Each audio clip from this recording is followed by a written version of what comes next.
Boa noite, irmãos e irmãs.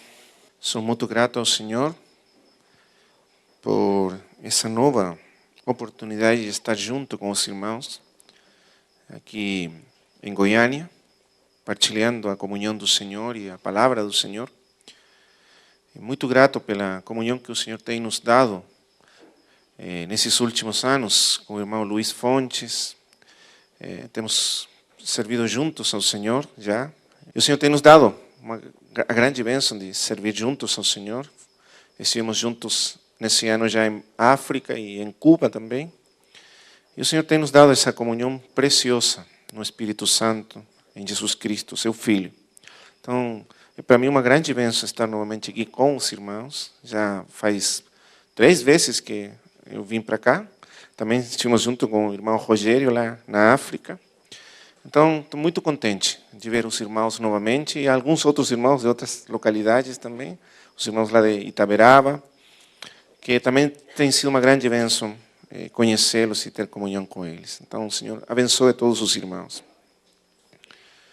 A palavra que nós vamos estar compartilhando nesses dias é sobre o Espírito Santo de Deus, a sua pessoa, a sua obra, o seu ministério.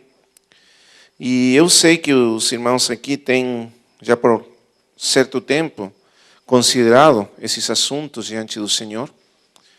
E então, vamos pedir que o Senhor possa nos dar mais alguma luz a respeito da bendita pessoa do Espírito Santo. Nós precisamos conhecer a pessoa do Espírito e também conhecer a obra que Ele faz, o ministério que Ele tem nesses dias na igreja, na edificação da igreja, na edificação das nossas vidas, para o propósito eterno de Deus em Cristo Jesus. Então, nós vamos pedir ao Senhor que nos possa abençoar nesses dias, na consideração desses assuntos, e os nossos olhos possam ser ainda abertos ainda mais para entender essas coisas, mas não simplesmente para entendê-las, mas também para vivê-las, para experimentá-las, para que o ministério do Espírito Santo seja uma bendita realidade nas nossas vidas. Amém? Vamos orar ao Pai Celestial para essas coisas. Amado Pai Celestial, nós somos tão gratos por estarmos nesses dias juntos, em comunhão, participando juntos da vida do Teu Filho Jesus Cristo, participando juntos do ministério do Teu Espírito Santo e participando juntos da comunhão na palavra de Deus. Nós te pedimos que nesses dias o Teu Espírito possa abrir ainda mais os nossos olhos, para nos conhecermos e entendermos a Sua pessoa bendita, o Seu ministério, e reconhecê-lo e honrá-lo como é devido, para que nós possamos ser realmente edificados juntos, segundo o Teu propósito eterno em Cristo Jesus. Senhor, reconhecemos nossa total dependência, necessidade da unção do Teu Espírito para falar a Tua palavra e para entender a Tua palavra. Pedimos o Teu socorro, a Tua ajuda, o entendimento, os olhos abertos pelo Teu Espírito no coração. No nome do Teu Filho amado Jesus Cristo. Amém. Amém. Vamos abrir as nossas Bíblias em João, Evangelho de João, capítulo 14. Vamos ler desde o versículo 15 até o versículo 23. Diz assim: Se me amais, guardai os meus mandamentos, e eu rogarei ao Pai, e Ele vos dará outro Consolador, para que fique convosco para sempre. O Espírito da verdade, que o mundo não pode receber, porque não o vê nem o conhece. Mas vós o conheceis, porque habita convosco e estará em vós. Não vos deixarei órfãos, voltarei para vós. Ainda um pouco, e o mundo não me verá mais, mas vós me vereis, porque eu vivo e vós vivereis. Naquele dia conhecereis que estou em meu Pai e vós em mim, e eu em vós. Aquele que tem os meus mandamentos e os guarda, esse é o que me ama. E aquele que me ama será amado do meu Pai, e eu o amarei e me manifestarei a ele. Disse-lhe Judas, não o Iscariotes, Senhor, de onde vem que te has de manifestar a nós e não ao mundo? Jesus respondeu e disse-lhe, se alguém me ama, guardará a minha palavra, e o meu Pai o amará, e viremos para ele e faremos nele morada. Amém. Os irmãos sabem que essas palavras do Senhor estão dentro do contexto daquele discurso que o Senhor deu para os seus discípulos na última ceia. As últimas palavras do Senhor antes de ele ir para a cruz. Nesse discurso, nessas palavras que o Senhor deu para eles, ele falou das coisas mais íntimas, mais profundas do seu coração. De alguma maneira, o Senhor abriu o seu coração totalmente para os seus discípulos essa noite. Tanto assim que os discípulos falaram para ele que agora eles percebiam que o Senhor falava claramente para eles e não falava mais em parábolas. Os irmãos lembram que o Senhor sempre falou, ou normalmente falou seus ensinos em parábolas, que logo depois ele explicava aos discípulos na intimidade. Mas agora o Senhor está falando claramente, porque são as últimas palavras do Senhor com seus discípulos, antes de ir para a cruz. E agora o Senhor está falando de coisas muito íntimas, e dentro dessas coisas que o Senhor está falando para eles, Ele vai falar sobre o outro Consolador. Ele vai falar a eles claramente sobre o Espírito Santo. Na verdade, o Senhor falou antes do Espírito Santo. Quando você lê o Evangelho de João, você descobre nele que o Senhor falou várias vezes, não claramente, mas várias vezes, sobre o Espírito Santo. Como sendo o Espírito Santo o cumprimento, a realização da obra do Senhor, o fruto completo da sua obra. Deixa eu explicar isso. Vamos ler aí em Evangelho de João, capítulo 7, versículo 37. João 7, 37. Você vai ver como o Senhor mostrou o Espírito Santo sendo o cumprimento, a realização da sua obra, de toda a sua obra, o fruto da sua obra. E no último dia, diz assim, 37, e no último dia, o grande dia da festa, Jesus pôs-se em pé e clamou, dizendo, se alguém tem sede, venha a mim e beba. Quem crê em mim, como diz a Escritura, rios de água viva correrão do seu ventre. São as palavras maravilhosas do Senhor, falando para aqueles que têm sede, que Ele iria colocar dentro daqueles que têm sede rios de água viva, fluindo desde o lugar mais profundo deles. A palavra aí que é traduzida seu interior é as suas entranhas, aquilo que é mais profundo, das profundezas do ser deles. Correrão rios de água viva. Isso é algo maravilhoso. Quer dizer, uma vida, uma fonte de vida, uma qualidade de vida que só poderia ser comparada com o fluir de um rio. Correntes poderosas de vida, fluindo desde o lugar mais profundo do seu ser. E aqueles que vêm para Ele e creem nele.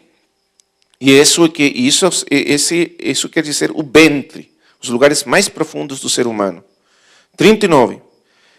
E isto, disse ele, e explica agora o evangelista, lembra? Que o que falávamos, que os discípulos falaram para ele essa última noite, que ele agora estava falando claramente.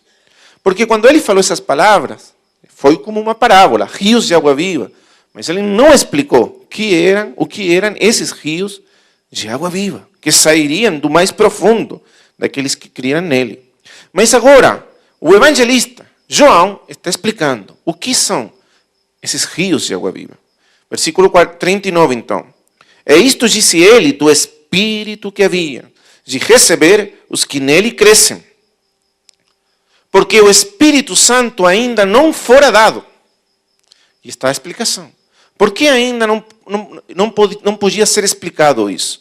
Porque o Espírito Santo não fora dado. Por ainda Jesus não ter sido glorificado.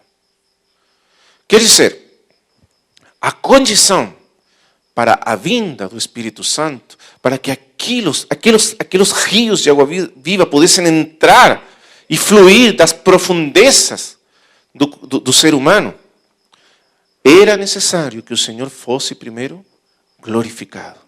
E a glorificação é o momento final da obra do Senhor nesse mundo. A glorificação é a consumação da obra do Senhor.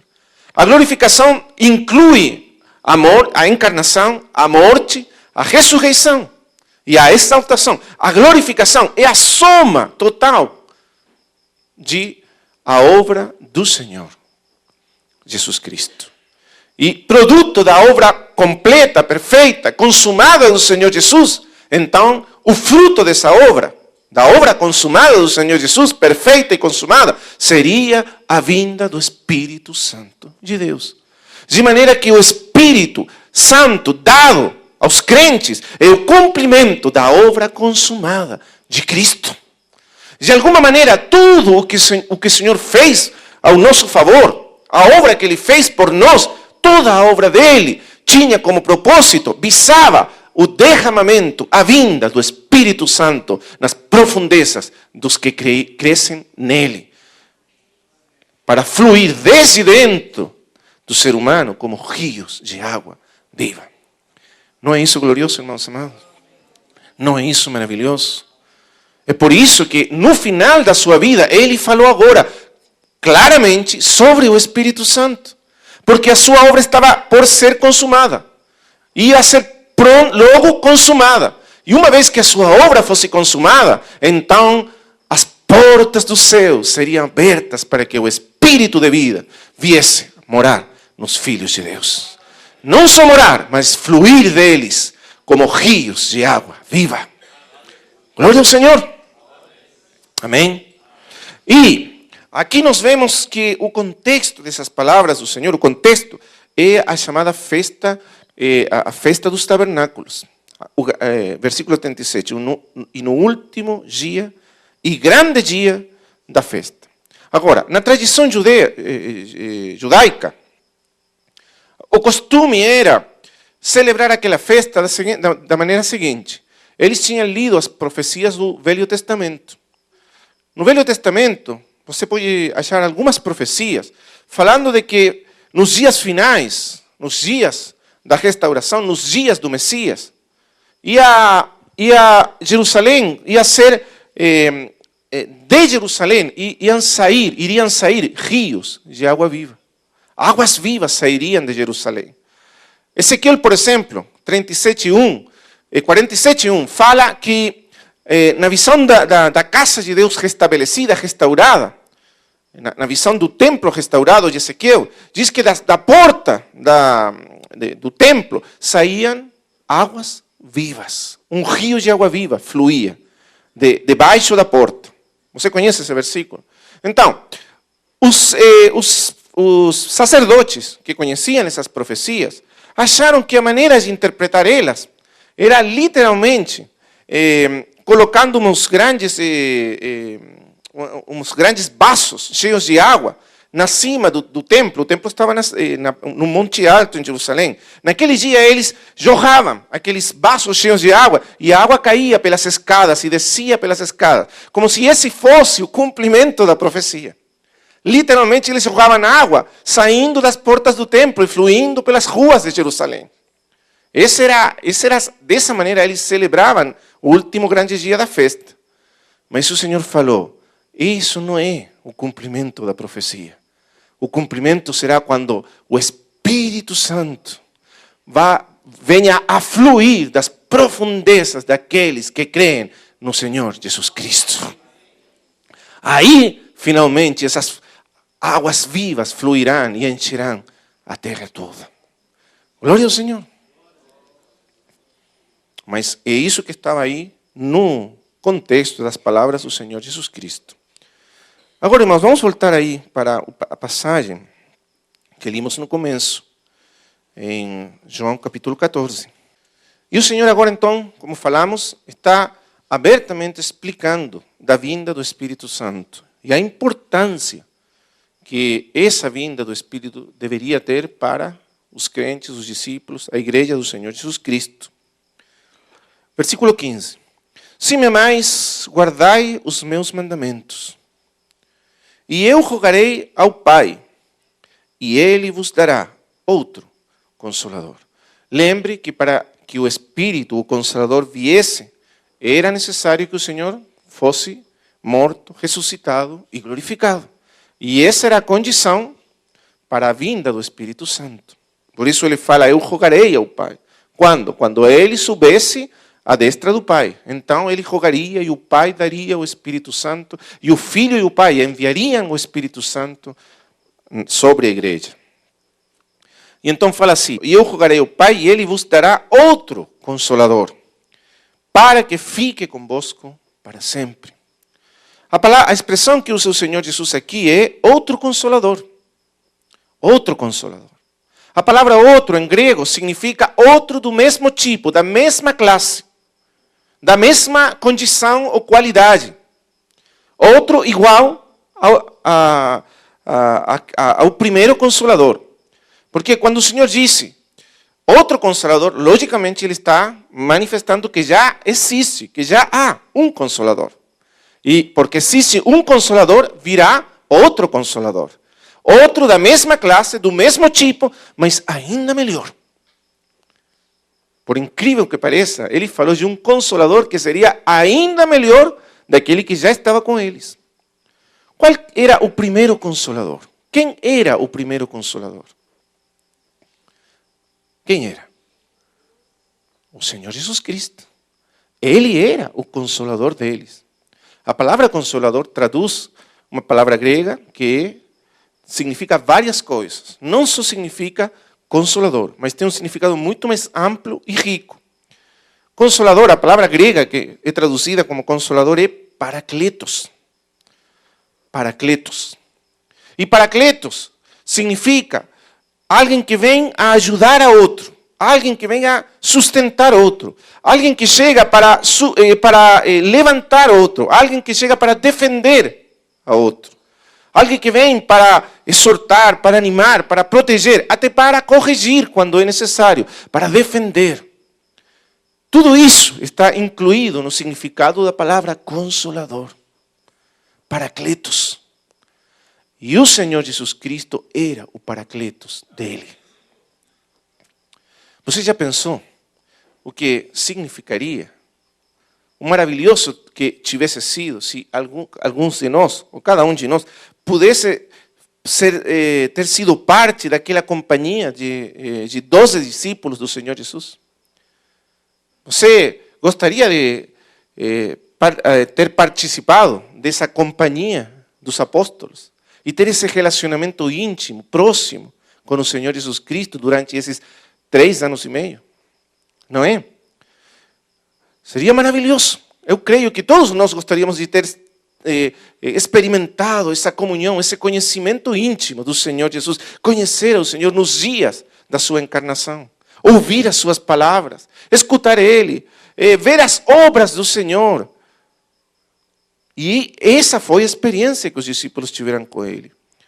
E a experiência que eles tiveram com o Senhor foi tão grande que eles ficaram logicamente apaixonados pelo Senhor. Eles se tornaram discípulos do Senhor. O discípulo é alguém que segue a outro porque quer ser como aquele outro.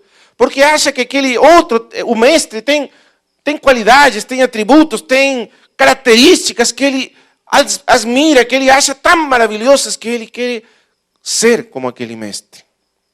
E os discípulos acharam no Senhor Jesus o homem mais maravilhoso que jamais conheceram. Não é assim? E eles seguiam o Senhor, porque eles realmente admiravam ao Senhor. Ninguém era como o Senhor Jesus, ninguém falava as palavras do Senhor, ninguém fazia as coisas que o Senhor fazia, ninguém era como Ele. Durante 3 anos e meio, Eles estiveram com o Senhor Jesus para conhecer, para estar com Ele em todas as situações possíveis. E Ele se tornou o Consolador, o Paracletos deles. O Senhor era quem defendia eles, o Senhor era quem protegia, quem animava eles, levantava, encorajava. O Senhor corrigia, ensinava. E o Senhor era tudo para eles. Não era assim? Tudo era, o Senhor Jesus era para eles. Mas agora o Senhor está falando que Ele vai deixá-los. Ele vai embora. E eles estão muito tristes. De fato, a Escritura diz que o Senhor fala para eles, porque eu tenho dito estas coisas para vocês, a tristeza tem enchido os vossos corações. O coração deles está triste, está arrasado, porque o Senhor vai deixá-los. Imagina, a notícia que o Senhor estava dando para eles era muito difícil de aceitar para eles. É por isso que ele repete, capítulo 14, versículo 1, não se turbe o vosso coração.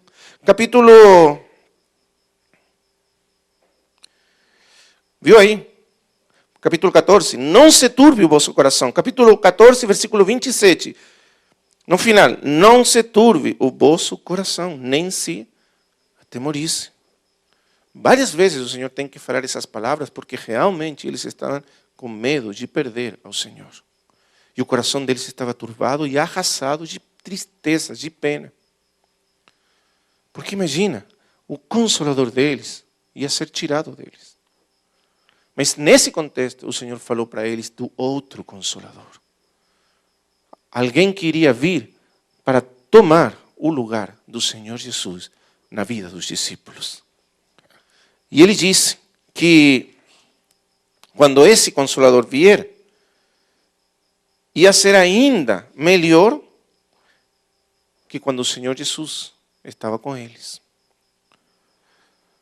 Ia ser ainda melhor. O Senhor falou que Ele falava a verdade para eles. Que era melhor se Ele for, porque se Ele não for, o Consolador, o Paracletos, não viria para eles. Mas se eu for, Ele falou, eu vos enviarei. Ele enviaria o Consolador. Irmãos amados, você crê que o Senhor falava a verdade? Ou você acha que o Senhor simplesmente falava coisas para tranquilizar o coração dos discípulos? Como quando você fala coisas assim, né, para tranquilo, mas você não tem certeza o que vai acontecer, é só para tranquilizar. Mas o Senhor nunca falava assim, o Senhor falava sempre a verdade. E Ele falou, eu vos digo a verdade. É melhor para vocês que eu vá. Você crê que o Senhor falou a verdade? Porque se eu for, virá o Consolador. E quando Ele venha, vai ser ainda melhor para vocês. Será melhor que ter o Senhor encarnado entre nós? Poder tocá-lo, como falou João, capítulo 1, lembra? O que temos visto, ouvido. As nossas mãos apalparam a respeito do verbo da vida. Será que existe alguma coisa melhor do que isso? Isso que o Senhor falou, sim, existe. É o Consolador, é o Paracletos de Deus. Amém?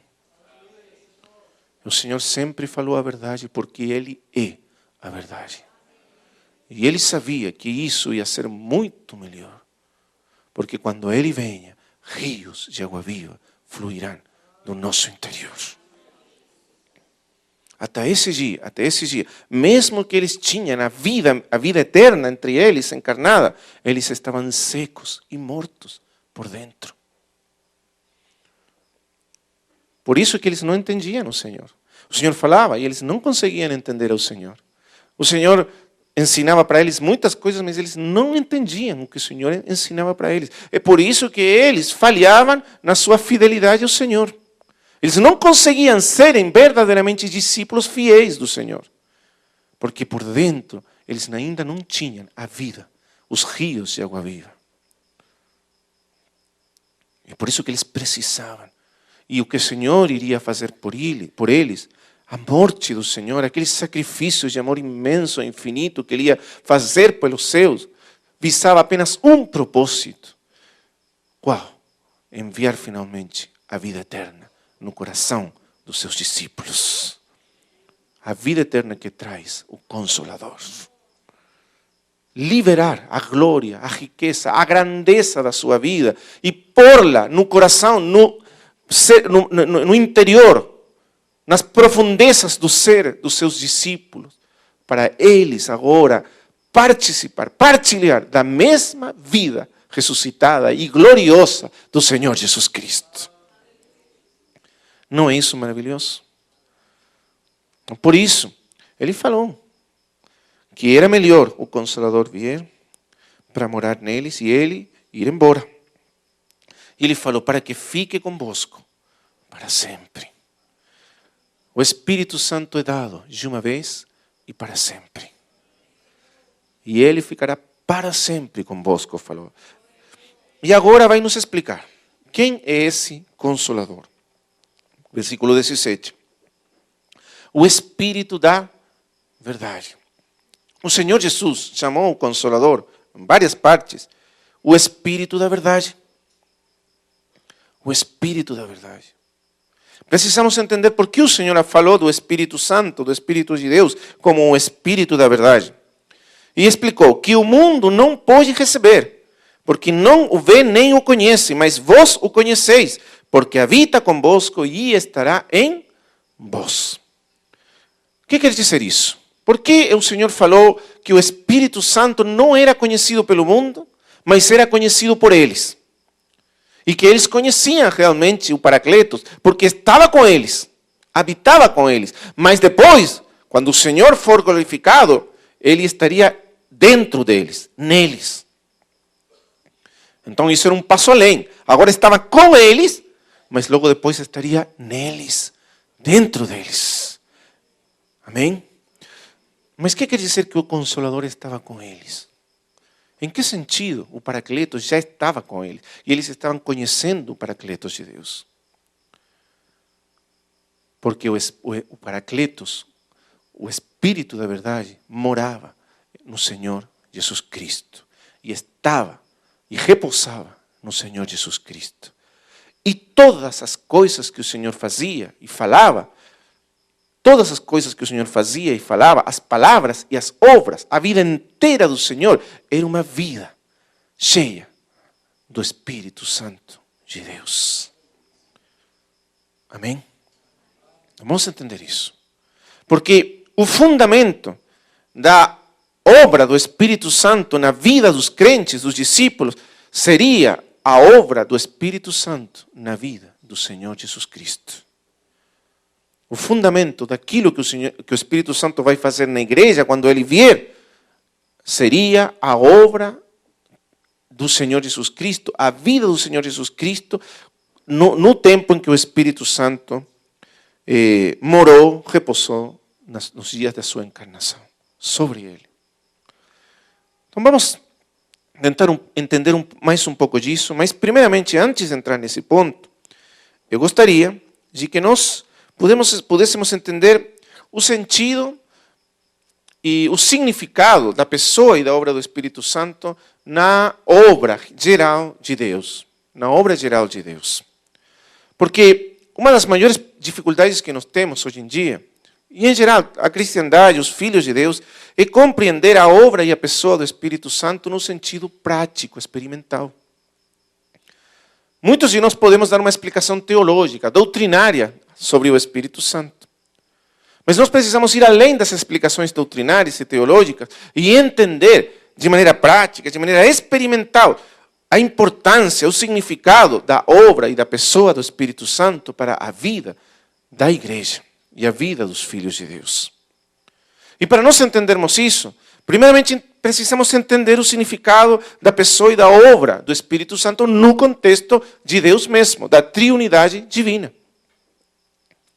Porque quando você lê o capítulo 14 de João, a partir daqueles versículos que nós estamos lendo, se você lê com atenção, vamos, só para os irmãos verem aí um pouquinho o que nós estamos tentando dizer. No capítulo 14, você pode ver que o Senhor Jesus Cristo está falando da vida da igreja, que viria como resultado da vinda do Espírito Santo. A vinda do Espírito Santo mudaria todo o cenário da vida humana. Os discípulos seriam levados a um novo nível de experiência de vida. Eles seriam introduzidos numa nova experiência de vida, que iria ser a igreja. A igreja ainda era, vamos dizer, existia de uma maneira embrionária, nos dias em que o Senhor Jesus estava com os discípulos. Mas logo se tornaria uma realidade quando o Espírito Santo viesse sobre aqueles discípulos. E essa vida de igreja, veja comigo, versículo 20. Versículo 19 e 20. Ainda um pouco, e o mundo não me verá mais, mas vós me vereis. Porque eu vivo e vós vivireis. E ele começou a explicar o que significavam essas coisas. Veja agora o versículo 20. Naquele dia, qual dia? Qual é esse dia que o Senhor fala aí? Pentecostes. O dia quando viesse o Espírito Santo. Naquele dia, o que iria acontecer? Veja. Naquele dia, conhecereis que eu estou em meu Pai, e vós em mim, e eu em vós. Essas palavras do Senhor significam que naquele dia eles iriam ter um conhecimento novo, diferente, da realidade de o Pai, de Cristo e da igreja. O que realmente significa tudo isso? Porque essa palavra conhecer que usa o Senhor Jesus aí, significa conhecer pela experiência. Ia se tornar dentro deles um conhecimento experimental. Eles iam conhecer pela experiência o que significa a vida do Pai no Filho e do Filho no Pai, e a vida do Filho no Pai na igreja. Eles iriam a participar da vida da triunidade divina. Eles iriam a ser submergidos dentro dessa vida trinitária, divina e eterna. Eles iriam a ser introduzidos na glória dessa vida eterna e divina. E isso seria a obra do Espírito Santo de Deus. É pelo Espírito que nós somos introduzidos na vida do Pai e do Filho. E por isso ele continua falando assim, veja. Versículo 23. Jesus respondeu e disse-lhe: se alguém me ama, guardará a minha palavra, e o meu Pai o amará, e viremos para ele e faremos nele morada. Tudo isso que ele está falando aí, ele diz que ele virá, e o Pai virá, e juntos virá morar naqueles que creem na sua palavra. Essa é a obra que faz o Espírito Santo de Deus. É pelo Espírito Santo que nós entramos nessa vida de comunhão, de união e comunhão com o Pai e com o Filho no Espírito. Nós somos introduzidos nessa vida, nessa glória, na glória dessa vida. E se você continua a ler, tudo o que o Senhor vai falar depois, até o capítulo 17, Ele vai falar dessa vida de união com Cristo.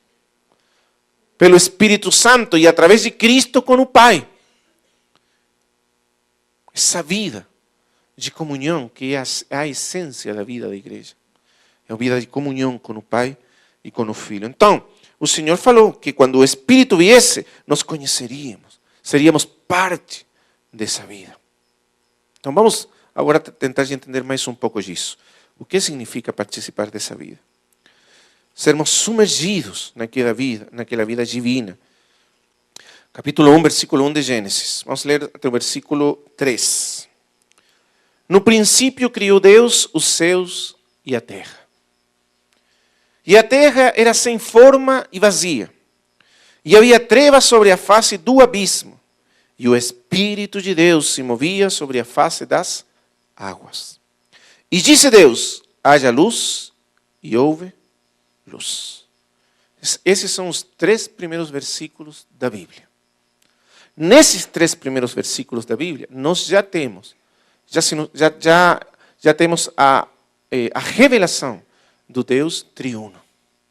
Porque o conhecimento e a revelação do Deus triuno é o fundamento de toda a obra de Deus na história. É a obra de um Deus triuno. o que vai ser mostrado e revelado aqui nas páginas da Escritura.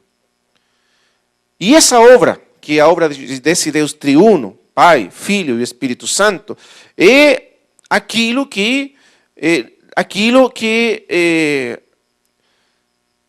nós estamos chamados a sermos participantes daquela obra. Quando você lê o Gênesis, capítulo 1, principalmente, capítulo 1, o que você tem aí é a obra criativa de Deus, a criação de Deus. Nessa criação de Deus, é como se for assim, imagine que você tem uma obra de teatro. E, dia após dia, são chamados no cenário os participantes dessa obra. No dia sexto, o principal participante, o principal personagem nessa obra é chamado a participar da cena.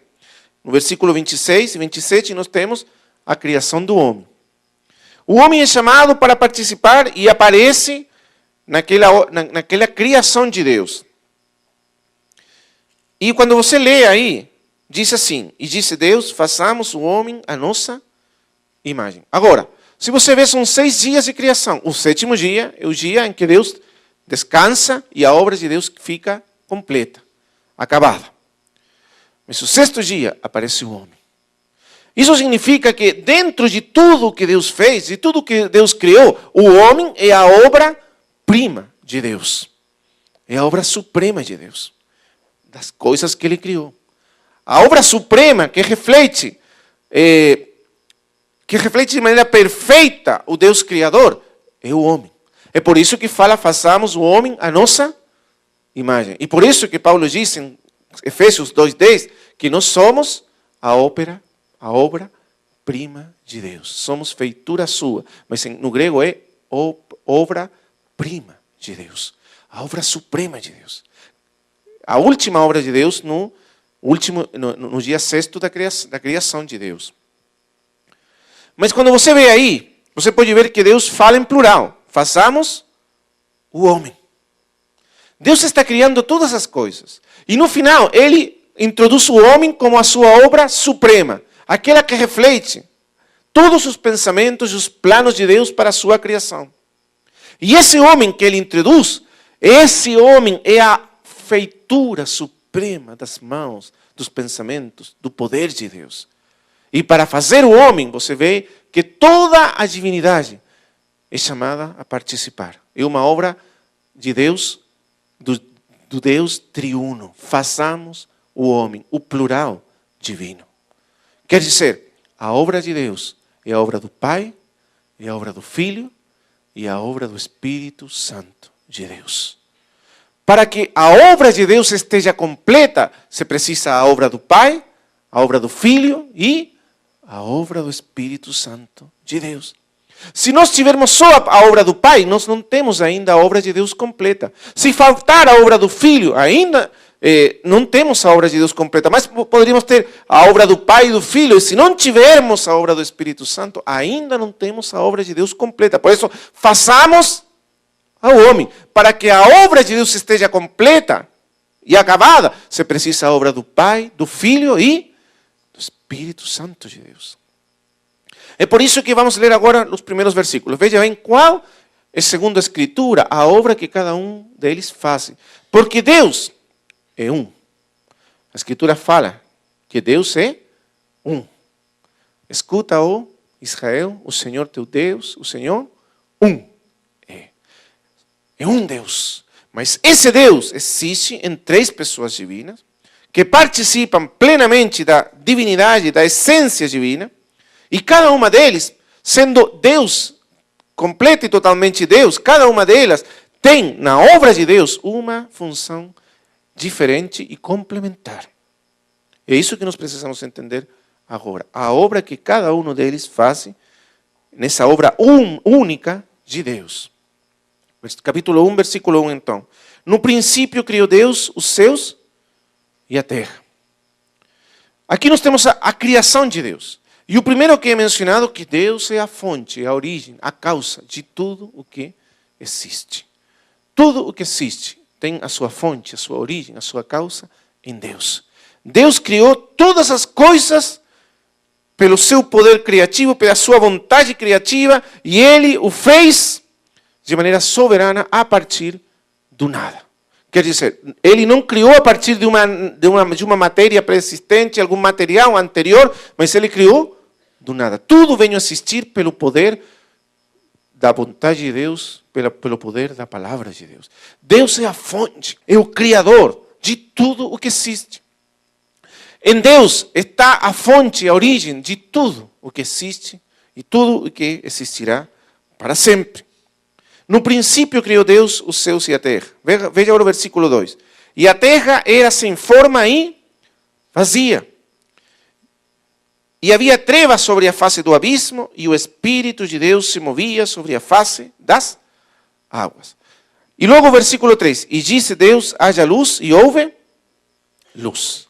Então, na primeira parte nós vemos que Deus é a fonte e a origem. Quer dizer, em Deus está nos planos, está nos pensamentos, está a vontade de tudo quanto existe. Tudo o que chegou a existir, existiu porque primeiro existe porque primeiro existiu na mente de Deus, o Criador. E tudo o que existe vem primeiro da mente e do coração do Criador. Em Deus primeiro estava o propósito, o desenho, e logo isso foi executado e chegou a existir pela vontade de Deus e o poder de Deus. Então nada existe se não existiu primeiro na mente e no coração de Deus. Tudo tem sua origem na mente e no coração de Deus. Quando nós falamos de Deus, quando falamos da mente e do coração de Deus, aquilo que tem em Deus a sua fonte, nós estamos falando da primeira pessoa da Trindade, que é o Pai. Porque quando você lê a Escritura e lê as palavras do Senhor Jesus, você vê que o Senhor falou que todas as coisas primeiro vêm do Pai. O Pai é a fonte, é a origem. Todos os pensamentos, as palavras, tudo que o Senhor falou, Ele falou primeiro estava no Pai. O Pai é a fonte, é a origem, é a causa de tudo o que existe. Tudo existe pela sua vontade, tudo existe porque Ele quer que exista, tudo existe por um ato criativo dEle. O Pai é a fonte de tudo o que existe. Mas veja bem agora, versículo 2. E a terra era sem forma e vazia. Tem muitas teorias sobre o que significa esse versículo. Vamos tentar simplesmente entender, para mim, o que eu penso, a primeira intenção do Espírito Santo nessas palavras. Qual é a primeira intenção? A terra está sem forma e vazia. A expressão hebraica aqui significa literalmente isso. Algo que ainda não está terminado, não está acabado. Ainda precisa ter a forma definitiva. E veja como continua. E havia trevas sobre a face do abismo, e o Espírito de Deus se movia sobre a face das águas. Mas literalmente, a ideia hebraica, aqui nós temos uma figura de linguagem. A ideia que tem o hebraico é que o Espírito Santo era como se fosse uma pomba. Uma pomba que está esquentando os seus ovos. Porque você tem um ovinho e tem uma vida aí que está sendo formada dentro. Mas para que essa vida seja formada, você precisa do calor, da energia que a pomba transmite àquele ovo. Então a ideia era como se a terra fosse ainda um ovo sem forma definitiva. Sem que ainda a ideia, o pensamento eterno do Pai tivesse forma. O pensamento eterno de Deus ainda não tinha forma definitiva. Mas para que isso pudesse acontecer, o Espírito estava, literalmente, fazendo esse trabalho de trazer a realidade, de realizar tudo aquilo que estava primeiro no pensamento de Deus. É pelo poder do Espírito Santo que os propósitos, os pensamentos e as decisões eternas de Deus se fazem realidade. Você entende isso?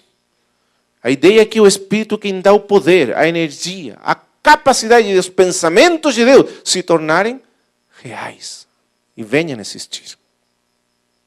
Essa é a função específica do Espírito Santo na economia criativa de Deus. Ele faz com que os pensamentos de Deus se tornem reais. Amém? Mas falta ainda uma coisa. Versículo 3. E disse Deus. Haja luz. E houve luz. E aí você vê a segunda pessoa da Trindade, é o Verbo de Deus. Porque tudo aquilo que está na mente do Pai é expressado através da sua palavra, do seu Verbo. Deixa eu explicar isso um momento. Como você sabe quem sou eu, o que eu quero, o que eu penso? Como você conhece quem sou eu no meu interior? Eu sou uma pessoa que estou dentro desse corpo. Mas você como conhece quem sou eu, o que eu desejo, o que eu penso, os meus propósitos? Como sabe isso? Só se eu me comunicar. Não é assim? Só se eu me comunicar. Se eu usar uma linguagem para me comunicar. E só através dessa linguagem você chega a conhecer quem sou eu. Não importa se for uma linguagem falada, tem pessoas que não conseguem falar, mas pode ser uma linguagem de signos, de movimentos de mãos, mas preciso de uma linguagem. Às vezes os olhos comunicam, a maneira em que eu coloco meu rosto comunica, o movimento das mãos comunica, mas mesmo assim uma linguagem. Você precisa de uma linguagem para comunicar quem é você. Não é assim? E sem essa linguagem, você não consegue saber nada de outra pessoa. Na verdade, você não vê a pessoa. Nunca vemos as pessoas. Nunca tocamos as pessoas. Apenas tocamos a linguagem, a mensagem que ela nos envia.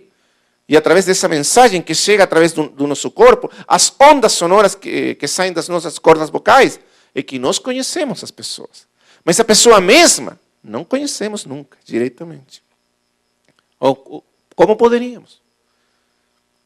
Mas de alguma maneira nós fomos feitos à imagem de Deus. Então, o Pai sempre se comunica através do seu Filho. Deus revelado, Deus sendo conhecido, Deus expressando a si mesmo, é sempre o Filho. E é assim que Deus se expressa através do Filho. Então, tudo aquilo que está no Pai se expressa, se revela para ser realizado através do Filho. E por isso Ele é a imagem do Deus invisível. E por isso Ele é o Verbo, o Logos, a palavra de Deus. E quando é expressado pelo Filho, então Ele se torna real. Veja bem, versículo 3. E disse Deus, haja luz e houve luz. E aí você tem a obra do Espírito Santo de Deus. Então, aquilo que está no Pai se expressa através do Filho e se realiza. Porque o Espírito está aí como uma pomba, esperando. O momento em que a palavra sai da boca do Pai, é o Espírito quem energiza essa palavra, vamos dizer assim, e faz com que essa palavra se torne real. E você tem a obra das 3 pessoas divinas. Agora você pode ver que sem a participação das 3 pessoas divinas, você não tem a obra completa de Deus. E isso é assim desde a eternidade até a eternidade. Porque assim é Deus. E Deus sempre age dessa maneira. Amém? Então, a obra do Pai é igual e equivalente à obra do Filho. E a obra do Filho é equivalente, é igual e equivalente à obra do Espírito. E a obra do Espírito é igual e equivalente à obra do Filho. E a obra do Filho é igual e equivalente à obra do Pai.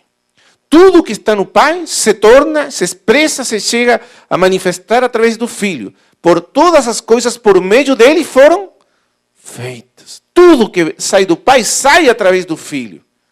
E tudo aquilo que sai através do Filho se chega a realizar e a concretizar através do Espírito Santo de Deus. Amém? Mas agora vamos entender mais um pouco. Veja. A obra do Filho sempre está baseada na obra do Pai. O Filho não faz nada por si mesmo. Não falou assim o Senhor? Mas tudo que ele vê e ouve do Pai, ele faz e fala. Porque a obra do Filho sempre é a expressão da mente e do coração do Pai. Não é isso maravilhoso? Ele falou, o Filho sempre escuta o que o Pai fala e ele o faz. As obras que o Filho faz, é o Pai que deu para o Filho fazer. Tudo vem do Pai. Porque o Filho é o espelho do Pai. Ele é o verbo do Pai.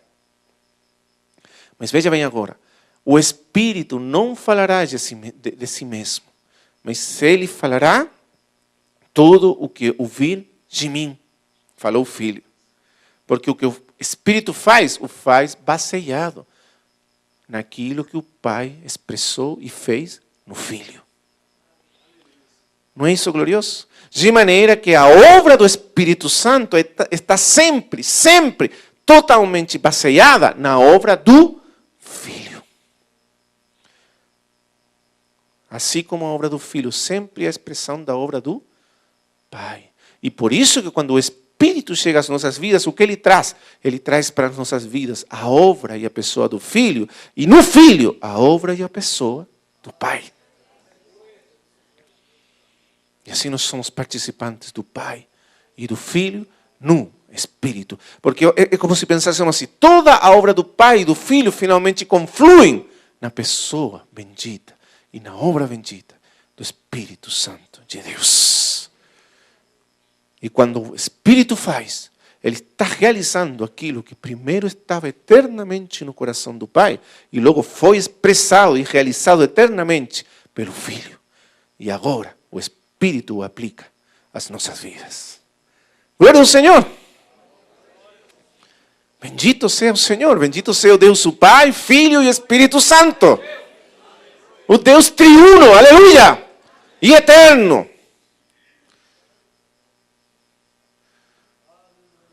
É por isso, irmãos amados, que o Senhor Jesus falou, tem que vir o Espírito Santo de Deus para completar e aplicar nas nossas vidas aquilo que o Pai fez primeiro na vida do Senhor Jesus Cristo. Porque assim foi desde a eternidade e será até a eternidade. Amém? Então lembre disso. A obra do Espírito não é mais que a aplicação e a consumação daquilo que estava no Pai, se realizou e se expressou no Filho e agora se consuma pelo Espírito Santo de Deus. O Espírito não faz nada de si mesmo. O que ele faz é realizar aquilo que o Pai revela, expressa e consuma primeiro no seu Filho, no seu Verbo. Mas Deus é um. Por isso a obra de Deus não pode ser dividida. Você não pode nunca separar a obra do Filho da obra do Pai. E nunca pode separar a obra do Espírito da obra do Filho. Você não pode separar as pessoas divinas. Porque elas sempre atuam juntas. Onde está o Espírito, sempre está o Pai e o Filho. É impossível você ter o Espírito e não ter nele, junto com ele, o Pai e o Filho. Porque o Deus não pode ser dividido. Deus é um. A essência do Pai, do Filho e do Espírito é a mesma essência divina. Você entende isso? Tem pessoas que às vezes parece que achassem que o Espírito atua de outra maneira, por outro lado. Não é assim? Como se o Espírito fosse outra coisa, com outros propósitos, outros pensamentos, outras obras. Mas é impossível que seja assim. O Espírito sempre realiza aquilo que está primeiro feito no Senhor Jesus Cristo. Amém? Amém. E por isso vocês vê sempre as três pessoas divinas atuando juntas. Quando você estuda, e isso vamos fazer agora, a vida do Senhor Jesus, você vai ver que a vida do Senhor Jesus também é uma obra do Pai e do Espírito Santo. Porque sempre as três pessoas divinas estão juntas.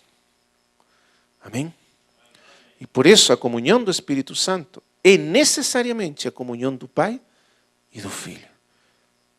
Mas que chega até nós e se faz parte de nós através do bendito Espírito Santo de Deus.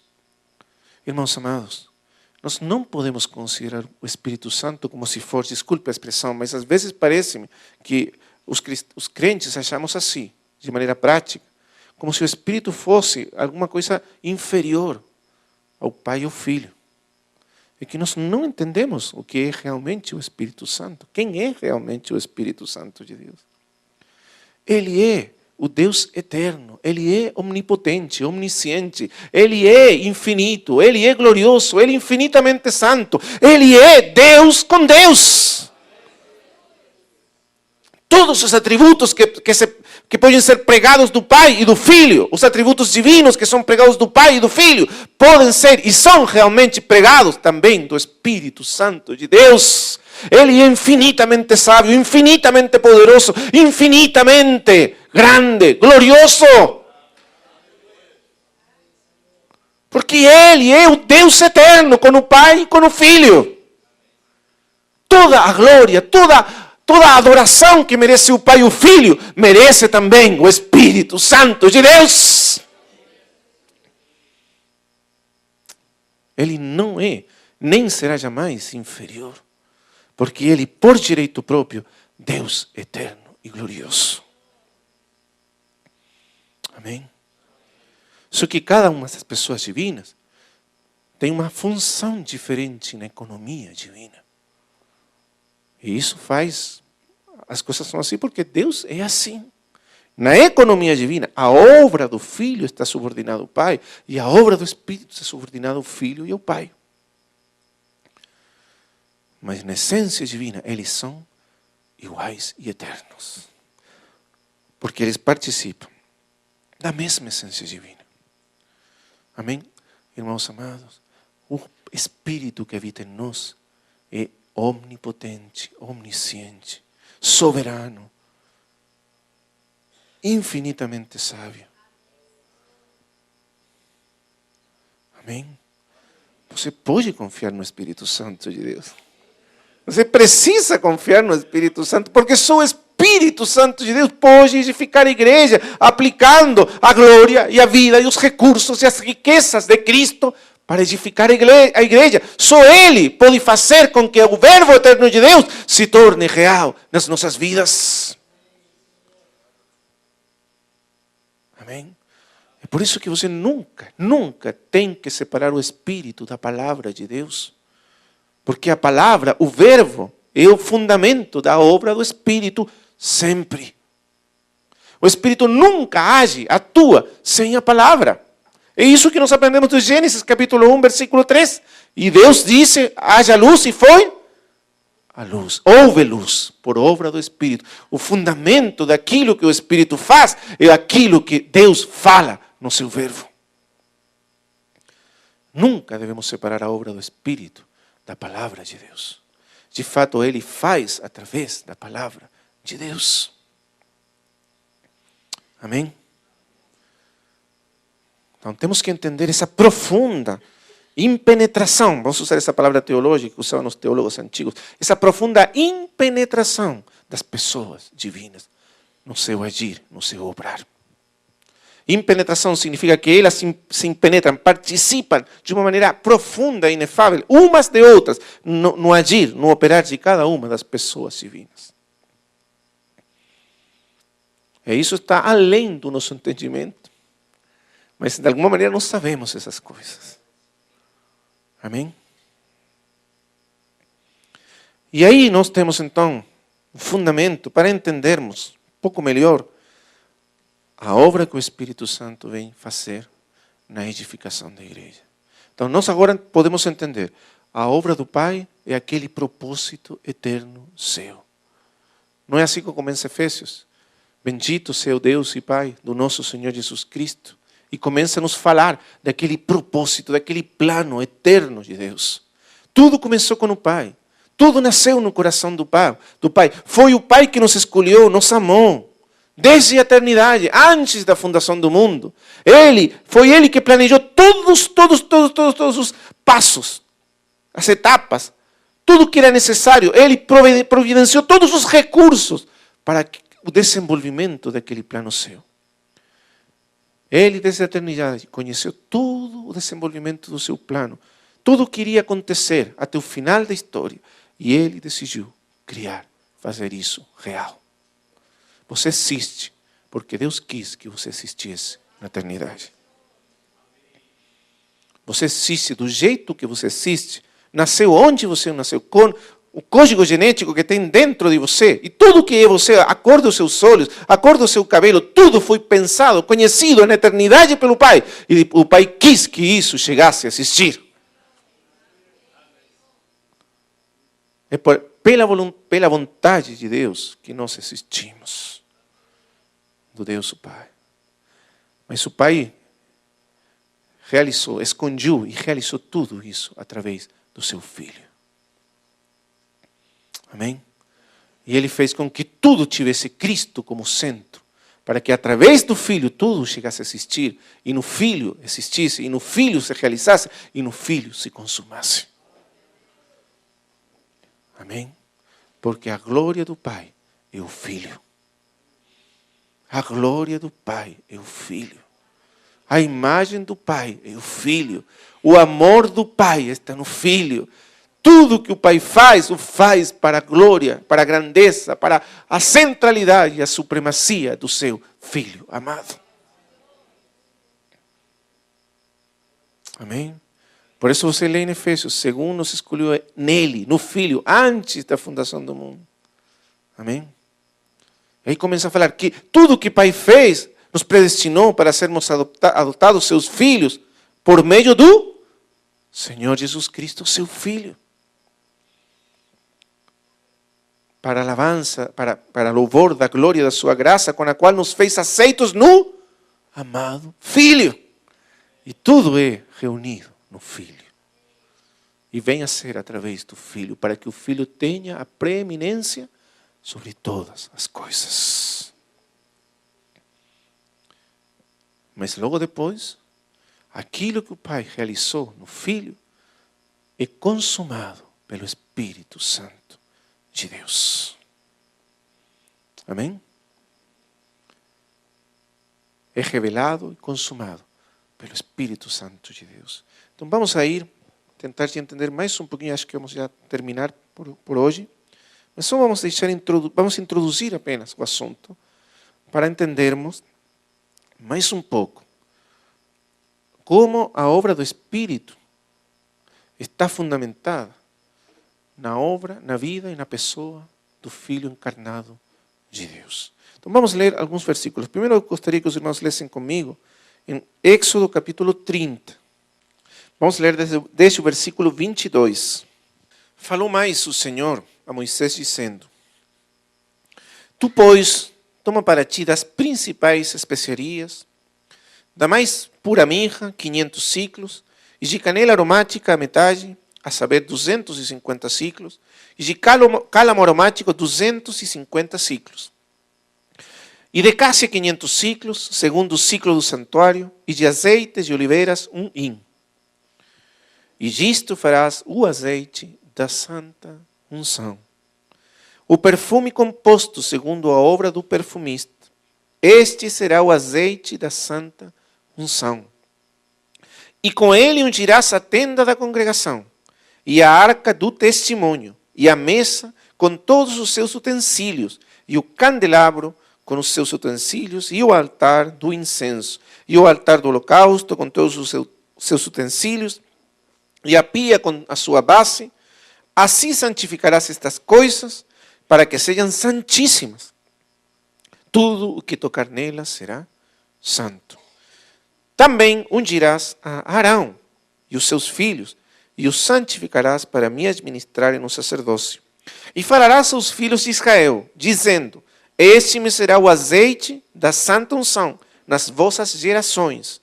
Não se ungirá com ele a carne do homem, nem fareis outro de semelhante composição. Santo é, e será santo para vós. O homem que compuser um perfume como este, o dele puser sobre um estranho, será extirpado do seu povo. Amém.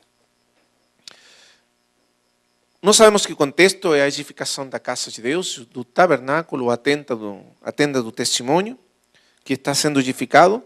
E o Senhor está sendo muito cuidadoso com Moisés, lhe mostrando aquele modelo e falando para ele que tenha o cuidado de fazer todas as coisas segundo o modelo que lhe foi mostrado no monte. E quando ele está falando para Moisés sobre como deve fazer aquele tabernáculo, Ele diz para Moisés, agora nesse capítulo 30, que ele deve fazer o azeite da santa unção. Agora, nós sabemos que o azeite, no Velho Testamento, é uma figura do Espírito Santo de Deus. Uma das tantas figuras do Espírito Santo de Deus é o azeite da unção. Azeite, figura do Espírito Santo. E aqui ele nos fala que para fazer aquele azeite da unção, que deve ungir todos os elementos, os móveis, os instrumentos do tabernáculo. O tabernáculo é uma figura da igreja, a casa de Deus, a tenda de Deus. É uma figura da casa de Deus. Mas, primeiramente, antes dela ser uma figura da casa, da tenda, que a igreja de Deus, ela é uma figura do Senhor. O tabernáculo é uma figura do Senhor Jesus. Por quê? Porque o fundamento da casa, que é a igreja, é o Senhor Jesus Cristo. Você lembra o que diz aí em João capítulo 1, versículo 14? E aquele verbo se fez carne. E diz, e habitou entre nós. Mas literalmente no grego é, e colocou o seu tabernáculo entre nós. Porque ele é o tabernáculo de Deus com os homens. Ele disse que o corpo dele era o templo de Deus. Antes da igreja ser o templo, o Senhor Jesus, na sua carne, era o templo de Deus. Amém? E ele, porque ele é a casa, o tabernáculo, dele nós chegamos a ser, e através dele que nós chegamos a sermos também a casa de Deus. Mas ele foi o tabernáculo de Deus com os homens. Então, essa casa de Moisés é primeiramente uma figura da igreja, mas antes disso é uma figura do Senhor Jesus. E, quando nós começamos a ler, diz aqui que todos os elementos da vida dessa casa, do funcionamento dessa casa, deveriam ser ungidos com azeite antes de poderem ser usados e ter utilidade e função para Deus. De fato, no final, diz que tudo deveria ser primeiro rociado com sangue e depois com azeite. Sangue para a expiação e o azeite para a unção.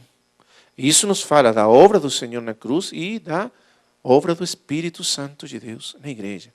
Porque tudo na igreja tem que ser feito pelo Espírito Santo de Deus.